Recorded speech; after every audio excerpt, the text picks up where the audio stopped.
Hey guys, welcome to Bio 112 Online, your home for biology education. Today's topic, an overview of the respiratory system.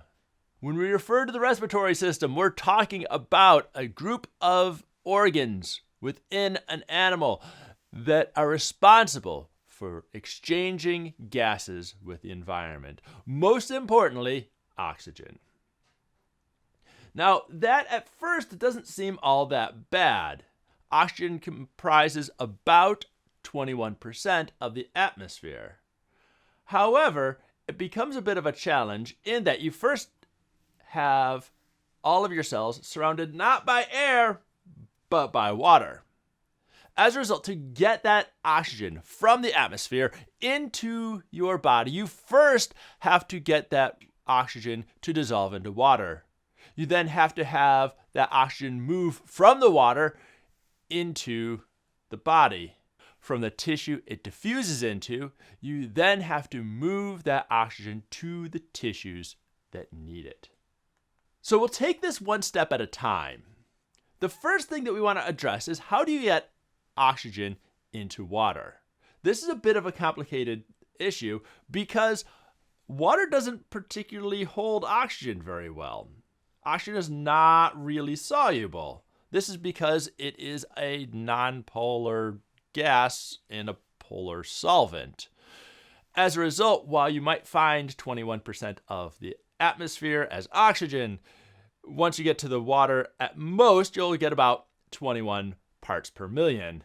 And that's at water in its most pure state at around 0 degrees C. At body temperature, with relatively salty water, like in your blood, that's going to be much lower. So, what describes how much gas you can fit into water? Henry's law will describe the solubility of that gas in a solution and can be seen as Henry's law states, there we go, 5, 4, 3, 2, 1. Henry's law states that the gas solubility will be equal to the partial pressure of the gas divided by a constant. By the partial pressure of the gas, we mean what proportion of the gas is there in the atmosphere multiplied by the atmospheric pressure of that atmosphere divided by a constant. And that constant will be dependent upon the nature of the gas, what's the identity of the gas, what is the identity of the solvent, and finally, what are the specifics of the context, including temperature and salinity. In pure water, sitting over on a table at sea level, you would find that the partial pressure of the oxygen in the atmosphere is 21%, or 0.21, multiplied by the atmospheric pressure of 760 to give you a maximal partial pressure of oxygen as a maximal partial pressure of oxygen at 160 millimeters of mercury. So if we have that 160 millimeters of mercury of gas pressing down onto that water, then some of that gas will then enter solution. If you were then to relieve that pressure, then that oxygen has a tendency to then come back out of solution. That's what we're talking about by that idea of partial pressure. How hard is the atmosphere pushing that gas into that solution? Once that gas gets into the solution, you have the next issue. How's that gas going to move within a solution? It can move either through advection, movement of the solution itself, or it can move by diffusion. Diffusion can be described by Fick's law, where the rate of diffusion, or Q, will be equal to, again, a constant referred to as K, times the surface area over which diffusion is occurring. So if it was diffusing between me and you, it would be this surface area of this plane between us, multiplied by the difference in concentration between the start and end locations, P1 minus P2, divided by the thickness of the gas exchange. Now, this is going to be really important for our discussion of the movement of gases. Each of those sets of variables of Fick's law are going to be important for understanding the adaptations that animals have to deliver those gases to the tissues that need them. The first of these tissues that we need to think about is going to be the respiratory surface. The respiratory surface is going to be the location of gas exchange between the environment and the animal, and will be guided by those factors of Fick's law.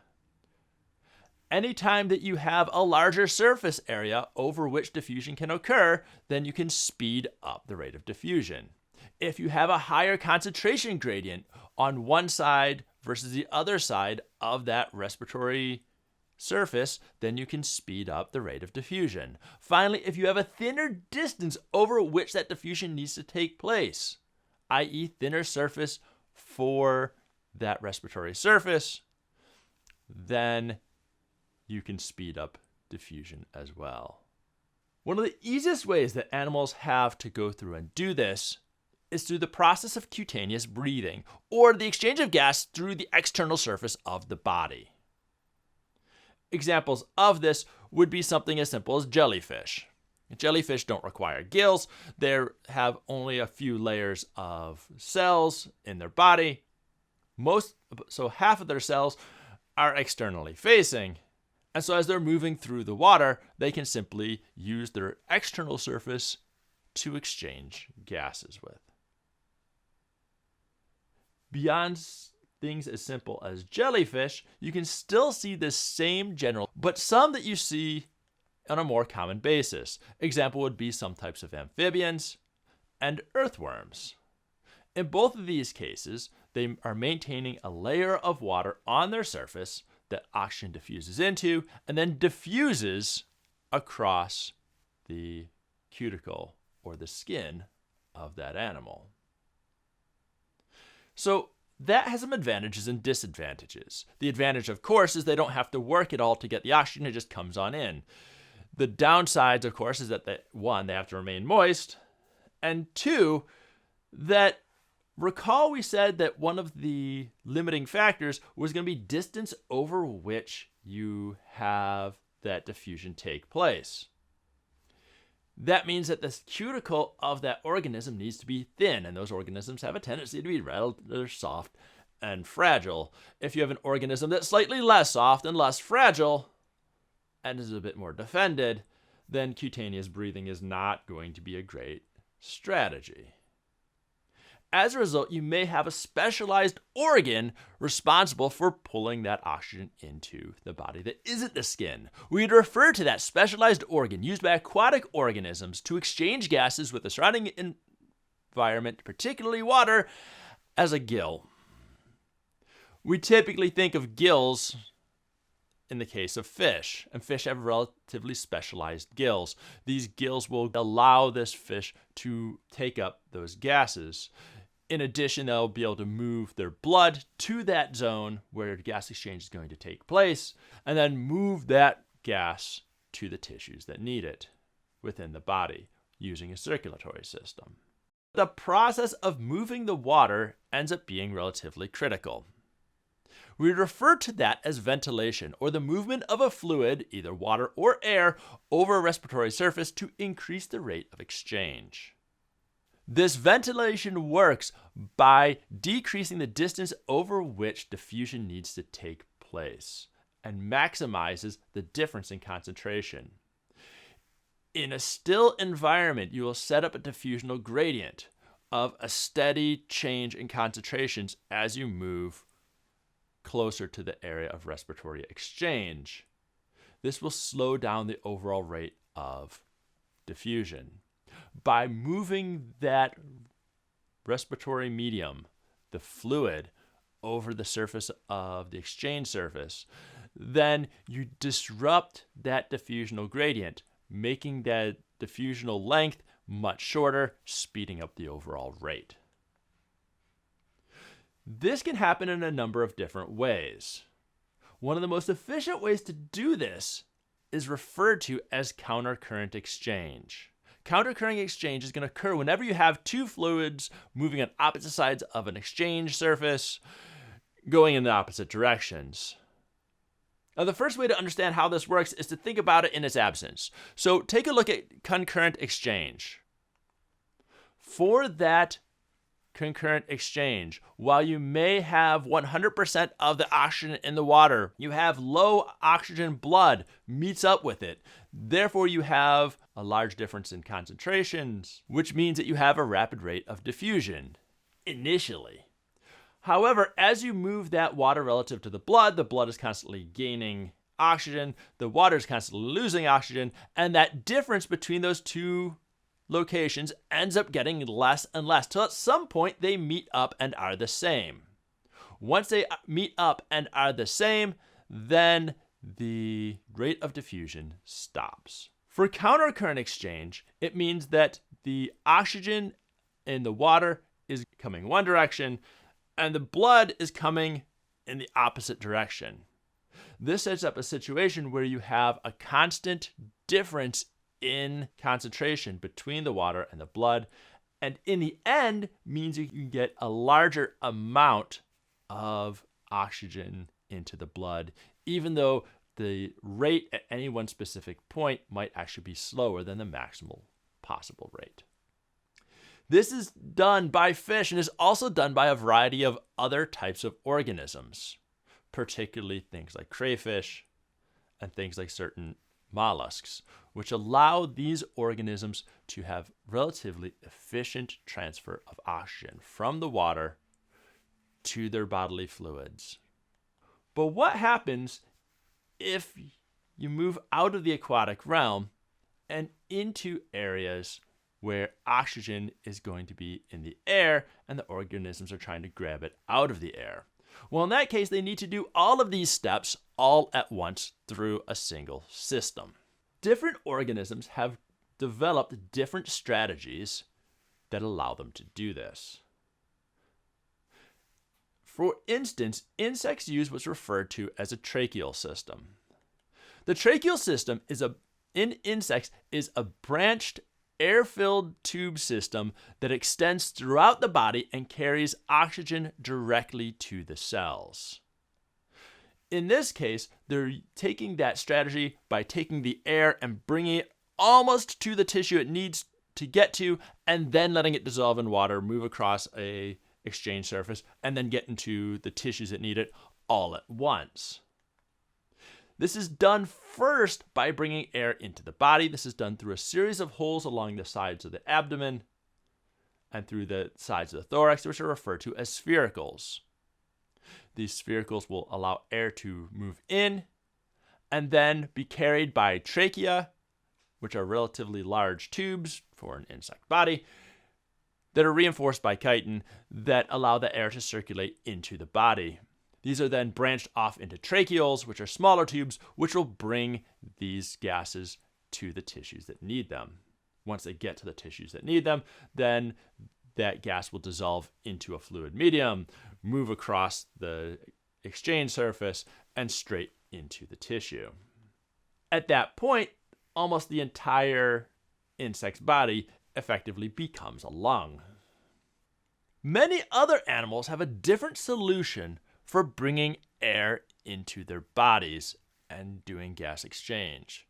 This other solution is usually classified as a form of lung, or an infolded localized respiratory surface within the body that's subdivided into numerous little pockets, and then uses those for gas exchange, and then relies on the circulatory system to deliver that oxygen to the parts of the body that need it. This can be contrasted with the insects, which takes the oxygen in a gaseous form directly to the tissues. The way this works is to first bring that air into the body through the process of breathing. Breathing is going to be ventilation of the lungs through an alternating inhalation and exhalation of air. We can describe this form of breathing into one of two main categories. The first of these can be referred to as positive pressure breathing. Positive pressure breathing is going to be inflation of the lungs with a forced flow of air. An example of this would be something like amphibians. When amphibians take a breath of air, what they'll do is they'll open their mouth, let the air fill their mouth, close their mouth, and then squeeze their mouth, forcing that air into their lungs. As they do that, that has an advantage that the air is at a higher pressure, therefore the oxygen partial pressure is actually much higher, allowing a greater amount of oxygen to diffuse into the blood. That's, of course, is good. The downside of that, of course, is that the generation of that positive pressure requires a lot more energy. An alternate solution is through the use of negative pressure breathing. Negative pressure breathing is going to be movement of muscles to increase the volume of the thoracic cavity, pulling air into the lungs by making the pressure in the lungs lower than that's outside. This is done by birds and mammals. Of the two, birds have a more efficient way of breathing than mammals do. In birds, they first draw air in through their nares into a trachea, which then gets into a bronchi. That bronchi will pull that air into the posterior air sacs. Those posterior air sacs are then squeezed, forcing that air across the parabronchi within the lungs. These long, thin tubes called parabronchi are going to be the location of gas exchange. Air flows through these parabronchi in a single direction, from the posterior air sac into the anterior air sacs.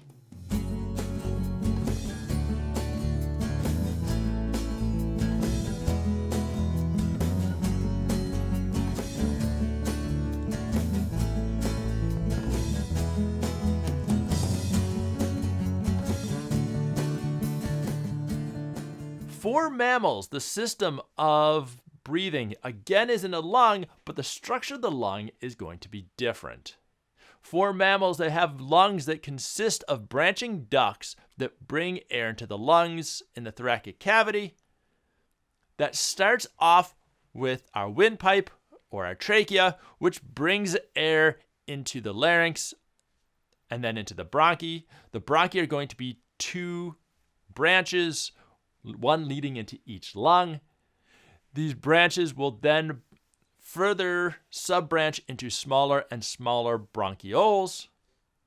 These bronchioles will be covered by an epithelia that is covered in cilia that will trap outside particles in mucus and move them out of the lungs. The actual respiratory portion of this lung is going to be these small structures referred to as alveoli. These alveoli are going to be dead-end sacs where gas exchange can occur. Essentially, you have a layer of water on the inside of these little dead-end sacs. That air within those alveoli will then dissolve into the water across the membrane, which consists of a thin layer of epithelial cells, and then immediately into a set of capillaries where it can be taken to the heart. Because of the curved inner surface, left on their own, these alveoli would have a lot of stress due to surface tension of the fluid. Therefore, surfactants are used, which are going to be amphipathic compounds secreted by the alveoli to decrease that surface tension and prevent those alveoli from collapsing on themselves. Surrounding the lungs, then, is going to be the rib cage. Between the rib cage and the lungs is what's referred to as the pleural sac. This will be a thin membranous structure which will maintain a fluid contact with the surface of the lungs. Beneath the rib cage is a sheet of muscle referred to as a diaphragm. The diaphragm is going to be a sheet of skeletal muscle forming the bottom wall of the chest cavity. Contraction of that diaphragm in conjunction with contraction of the muscles in the rib cage, will create extra space in the thoracic cavity.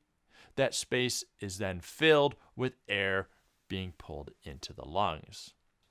The processes that control breathing in humans is going to be the contraction of that diaphragm and rib muscles. Relaxation of those rib muscles and the diaphragm then allows the thoracic cavity to return to rest, pushing that air out. The total amount of air pulled into the lungs with each breath is referred to as the tidal volume. It's the total volume of air that's inhaled and exhaled each time we breathe. And it's about 500 milliliters for a human at rest. The total amount of air that can be pulled in when you try is referred to as a vital capacity and has a total volume of about 3 to 5 liters. When you exhale, you'll find that there's actually still some amount of air in there. So if we try, take a deep breath, breathe out, we'll find we can actually still keep talking. I keep breathing out a bit more. Yep, still some more. Still some more. Still some more. Yep, still more. That residual volume of air that remains in the lungs ends up being about 20 to 30% of the total vital capacity. Control of breathing is directed 5, 4, 3, 2, 1.